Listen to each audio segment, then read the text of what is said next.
आज दाने दाने को मोहताज है। देश का विदेशी मुद्रा भंडार खत्म होने की कगार पर है और महंगाई अपने चरम पर पहुंच गई है। हालात ये बन गए हैं कि आटे का अकाल पड़ गया है और लोगों की थाली से रोटी गायब हो गई है। इसलिए पाकिस्तान अंतर्राष्ट्रीय संस्थानों से मदद की गुहार लगा रहा है, लेकिन बिना गारंटी उसे कोई फोटी कौड़ी देने को राजी नहीं है। IMF ने लोन देने से फिलहाल इनकार कर दिया है। दूसरी तरफ IMF ने अपनी फाइलें और मोटी कर ली हैं। ऐसे में पाक की नजर भारत पर आ टिकी है। मगर जब एक रिपोर्टर ने भारत के फॉरेन मिनिस्टर S जयशंकर से पूछा कि क्या भारत को ऐसे समय में पाकिस्तान की मदद नहीं करनी चाहिए, तो उस पर जवाब देते हुए जयशंकर जी ने कहा, जिसका मकसद सिर्फ आतंकवाद को बढ़ावा देना हो, भला उसकी मदद कैसे की जाए। तो वहीं मोदी जी से भी पूछा जा रहा है कि आखिर भारत ने इसी तरह बांग्लादेश और श्रीलंका की भी मदद की थी, तो अब पाकिस्तान की मदद के लिए हाथ क्यों नहीं बढ़ाया जा रहा। तो चलिए आपको बताते हैं कि आखिर क्यों मोदी जी पाकिस्तान की मदद नहीं करना चाहते।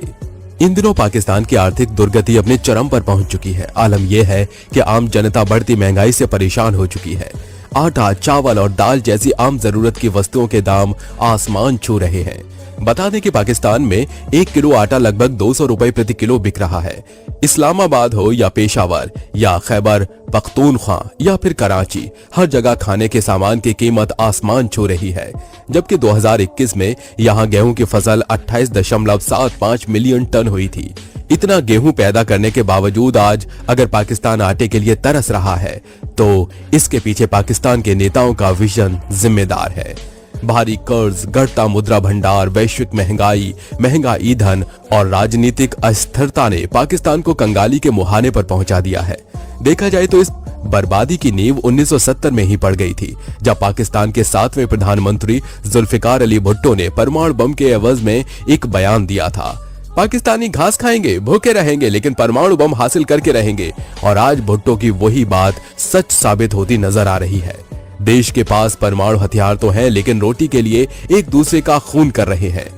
बीते दिनों वहां की आवाम का आक्रोश भी हुकूमत के खिलाफ देखने को मिला था, लेकिन शहबाज की मौजूदा हालत देखकर लगता है कि वो अब लाचार हो चुके हैं। वो अपने मुल्क की बेबसी के आगे घुटने टेक चुके हैं। पाकिस्तानी प्रधानमंत्री कई मुल्कों के रहनुमाओं के आगे मदद के लिए हाथ फैला चुके हैं, लेकिन पाक की आतंकी परस्त सोच की वजह से कोई मदद के लिए आगे नहीं आ रहा। वहीं इस बीच ये भी कयास लगाए जा रहे हैं कि भारतीय प्रधानमंत्री नरेंद्र मोदी इस मुश्किल समय में पाकिस्तान की मदद कर सकते हैं। साथ ही भारत की तरक्की को देख पाकिस्तान के लोगों का कहना है कि बड़ा भाई होता है। यहाँ के हुक्मरान अपनी ईगो की वजह से भारत से मदद नहीं ले रहे। अगर हमारे भारत के साथ अच्छे रिश्ते होते तो भारत हमारी मदद जरूर करता, जिस तरह चीन और सऊदी हमारी मदद करता है।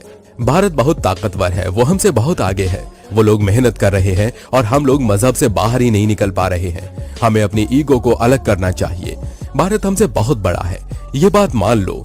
अभी भी निर्णय नहीं लेंगे तो कब लेंगे, जब मुल्क खत्म हो जाएगा। हम तो कटोरा लेकर खड़े हैं। हमसे तो बांग्लादेश भी आगे निकल गया है। हमारी दौड़ अब अफगानिस्तान से है। भारत से हमारा कोई मुकाबला नहीं है। पाकिस्तान को कंगाल देखते हुए वहां के लोग अपने प्रधानमंत्री शहबाज शरीफ को कोसते नजर आ रहे हैं और भारत के प्रधानमंत्री नरेंद्र मोदी की तारीफें करते नहीं थक रहे। और आज पाकिस्तान के लोगों को लग रहा है कि उनकी मदद अगर दुनिया में कोई कर सकता है तो वो सिर्फ PM मोदी ही है। वहीं दूसरी ओर भारतीय गुप्तचर agency research and analysis wing के पूर्व प्रमुख अमरजीत सिंह दुल्लत ने कहा कि मुझे लगता है कि प्रधानमंत्री नरेंद्र मोदी इस साल के अंत में किसी समय पाकिस्तान की ओर शांति का हाथ बढ़ाएंगे और आर्थिक संकट से जूझ रहे पड़ोसी देश की मदद करेंगे। दुल्लत ने भारत के नए सहयोगी अमेरिका के बहुत दूर होने और हमारे पड़ोसियों के कहीं नजदीक होने का जिक्र करते हुए ये भी चेतावनी दी कि ईरान, रूस, चीन का एक ताकतवर गठजोड़ तैयार हो रहा है। अब ये गठजोड़ आने वाले दिनों में क्या कदम उठाता है, इस पर सभी की निगाहें टिकी रहेंगी। बता दें कि बीते दिनों पाकिस्तान ने अपनी आर्थिक स्थिति को दुरुस्त करने के लिए अंतर्राष्ट्रीय मुद्रा कोष का भी दरवाजा खटखटाया था। कई विश्लेषकों का मानना है कि अगर भारत पाकिस्तान चाहे तो अपने संबंधों में मौजूद खटास को दूर कर रिश्तों में नरमी ला सकते हैं। रॉ के पूर्व निदेशक ने एक इंटरव्यू में कहा, हर समय बेहतर समय है। हमें अपने पड़ोसियों से संपर्क बनाए रखने की जरूरत है। उन्होंने कहा कि यह जरूरी है कि थोड़ा और सार्वजनिक संपर्क के साथ वार्ता खुली रखी जाए। ऐसा समझा जाता है कि दुल्लत ने रॉ प्रमुख रहने के दौरान पड़ोसी देश में कई गुप्तचर अभियान संचालित किए थे। दुल्लत ने कहा, मुझे लगता है कि इस साल मोदी जी पाकिस्तान की मदद करेंगे कोई अंदरूनी सूचना तो नहीं है, लेकिन मुझे ऐसा लगता है। बता दें कि घटते विदेशी मुद्रा भंडार, राष्ट्रव्यापी बिजली कटौती, राजनीतिक अस्थिरता और डॉलर के मुकाबले पाकिस्तानी रुपए के गिरने से पड़ोसी देश को अंतर्राष्ट्रीय मुद्रा कोष से वित्तीय सहायता पैकेज मांगने के लिए मजबूर कर दिया है। कई विश्लेषकों का मानना है कि संकट से निपटने की पाकिस्तान की पुरानी पद्धति अब काम नहीं कर रही है और इसलिए यह भारत के साथ शांति और व्यापार की बात करने के लिए बात करना चाहता है। हालांकि दुलत ने कहा कि पाकिस्तान के साथ मेलजोल हमेशा ही घरेलू राजनीति से प्रभावित रहा है। आपको बता दें कि जब भारत के external minister S Jaishankar Asia economic dialogue से मीडिया के सवालों का जवाब दे रहे थे, तब पाकिस्तान को छोड़कर तमाम पड़ोसी देशों के डेलीगेशन और मिनिस्टर्स यहां मौजूद थे। दिवालिया होने की कगार पर खड़े पाकिस्तान की इकोनॉमी और पॉलिटिक्स पर भारतीय विदेश मंत्री से कुछ सवाल पूछे गए, जिस पर जयशंकर ने कहा, ऐसा कोई भी देश मुश्किलें दूर करके तरक्की नहीं कर सकता जिसकी बेसिक इंडस्ट्री ही टेररिज्म हो। इसके बाद उनसे पूछा गया कि पाकिस्तान के इस वक्त जो हालात हैं, क्या भारत को उसकी मदद नहीं करनी चाहिए। जवाब में फॉरेन मिनिस्टर ने कहा, असली मुद्दा आतंकवाद का है और भारत पाकिस्तान के रिश्तों में यही सबसे बड़ा अड़ंगा है। भारत इस मसले को कैसे नजरअंदाज कर सकता है। अगर पाकिस्तान में इसी तरह टेररिज्म इंडस्ट्री चलती रही तो उसकी मुश्किलें खत्म नहीं होंगी। रही बात भारत द्वारा मदद की, तो मैं साफ कर देना चाहता हूं कि इसके पहले मुझे अपने देश के लोगों की भावनाएं भी समझनी होंगी। मुझे ये समझना होगा कि मेरे देशवासी पाकिस्तान की मदद को लेकर क्या सोचते हैं और इससे ज्यादा मुझे कुछ कहने की जरूरत नहीं है, क्योंकि देश के लोगों का जवाब तो आपको मालूम ही है। पाकिस्तान जब से कंगाल हुआ है तब से उसकी नजर भारत पर टिकी थी, लेकिन अब यहां से ये जवाब मिलने के बाद पाकिस्तान दुनिया के सबसे शक्तिशाली परिवारों में शामिल रॉथस्चाइल्ड परिवार के दर पर जा पहुंचा है। पड़ोसी मुल्क ने इस परिवार की पैतृक कंपनी से कर्ज देने की गुहार लगाई है। कंपनी के एक प्रतिनिधि मंडल ने पाकिस्तान के वित्त मंत्री से मुलाकात भी की है।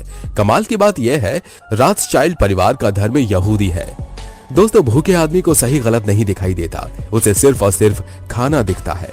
अमेरिका की मशहूर लेखिका पर्ल सिडेन स्ट्रिकर बक की ये पंक्तियां इन दिनों पाकिस्तान पर एकदम फिट बैठती हैं। जिस पाकिस्तान ने यहूदी बहुल इजराइल की स्थापना के 75 सालों बाद भी उसे मान्यता नहीं दी है, उसी पाकिस्तान को अपनी कंगाली दूर करने के लिए शक्तिशाली यहूदी रॉथस्चाइल्ड परिवार के आगे हाथ फैलाने पड़ रहे हैं। दरअसल फतेहाल पाकिस्तान IMF समेत पूरी दुनिया के देशों से कर्ज की मांग कर चुका है, लेकिन सभी जगहों से उसे खाली हाथ ही लौटना पड़ा। ऐसे में अब पाकिस्तान उम्मीद लेकर दुनिया के सबसे शक्तिशाली परिवारों में शामिल रॉथस्चाइल्ड फैमिली के पास पहुंचा। रॉथस्चाइल्ड परिवार रॉथस्चाइल्ड एंड कंपनी नाम से मल्टीनेशनल फाइनेंसिंग कंपनी चलाता है। यह कोई छोटी मोटी लोन कंपनी नहीं, बल्कि कई देशों को लोन देने वाली अरबों खरबों की फर्म है। यह कंपनी अब तक करीब 30 देशों को फाइनेंशियल मदद मुहैया कराकर उन्हें डिफॉल्टर होने से बचा चुकी है। दोस्तों, मजहब की बुनियाद पर बना पाकिस्तान हमेशा से सिर्फ धार्मिक कट्टरता में ही फंसा रहा। वैसे तो पाकिस्तान बनने के बाद से ही मुल्ला मौलवी बिरादरी पाकिस्तान को अपने कब्जे में लेना चाहती थी और अब पाकिस्तान के अंदर चल रही राजनीतिक उठापटक के बीच इन हालातों में देश पाकिस्तान की गाड़ी कहां तक खिंच पाएगी, ये तो आगे ही देखना होगा। आपको क्या लगता है कि पाकिस्तान की इस हालत को देखते हुए भारत को पाक की मदद करनी चाहिए या उसको इसी के हाल पर छोड़ देना चाहिए? आपकी राय क्या है? अपनी राय हमें कमेंट बॉक्स में जरूर बताइएगा। साथ ही वीडियो पसंद आई हो तो वीडियो को लाइक और चैनल को सब्सक्राइब करके सामने दिख रहे बेल आइकन को प्रेस जरूर करें, ताकि हमारी हर वीडियो का नोटिफिकेशन आपको मिल जाए। फिर मिलेंगे नेक्स्ट वीडियो में।